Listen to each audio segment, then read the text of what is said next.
राजेंद्र हगवणे आणि सुशील हगवणे याला दोघांनाही 28 मे पर्यंतची पोलीस कोठडी सध्या सुनावण्यात आलेली आहे। महत्त्वाची अपडेट सध्या ही म्हणावी लागेल।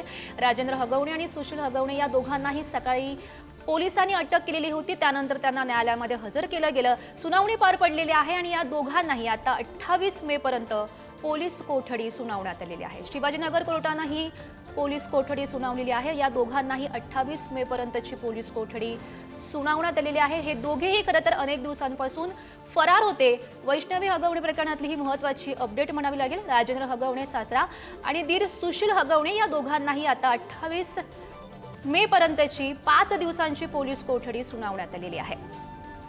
नुकतीच शिवाजीनगर कोर्टामध्ये या संदर्भातली सुनावणी पार पडली आणि त्या सुनावणीमध्ये हा महत्त्वाचा निर्णय घेण्यात आला। अनेक दिवसांपासून हे दोघेही फरार होते, मात्र याआधी आपण बघायला गेलं तर सासू, ननंद आणि जो नवरा आहे वैष्णवी हगवणे यांचा, ते अटकेत होते। मात्र दोघं जण सध्या म्हणजे सासरा आणि दीर हा फरार होता आणि या दोघांनाही सध्या अटक झालेली होती। सकाळी 4:30 वाजता पुणे पोलिसांनी या दोघांनाही अटक केलेली होती आणि अखेर सुनावणी पार पडली आणि 28 मे पर्यंत या दोघांनाही पोलीस कोठडी सुनावण्यात आलेली आहे। 5 दिवसांची ही पोलीस कोठडी सुनावण्यात आली।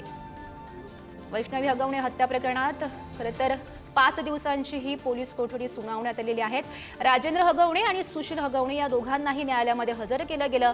नुकतीच या संदर्भातली सुनावणी पार पडली आणि शिवाजीनगर कोर्टाने हा महत्त्वाचा निर्णय सुनावलेला आहे। दोघांनाही 5 दिवसांची पोलीस कोठडी सुनावण्यात आलेली आहे। 28 मे पर्यंत ही पोलीस कोठडी सुनावण्यात आली आहे।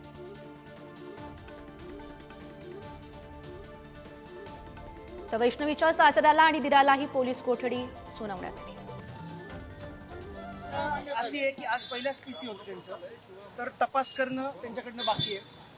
काही मुद्देमाल जप्त करणं बाकी आहे। परत अजून कुणी मदत केली हे पण तपास करणं पोलिसांना बाकी आहे, ते पण कारण पोलिसांनी सांगितले। अजून त्याच्यामध्ये कोण अजून आरोपी निष्पन्न होतील का त्याचा पण तपास करायचा आहे। त्याच्यासाठी पण कारणं पोलिसांनी मागितली आहेत आणि असं करून मेहरबार कोर्टाने पोलीस कस्टडी एक्सटेंड करून 5 दिवसाची पोलीस कस्टडी 28 तारखेपर्यंत दिलेली आहे।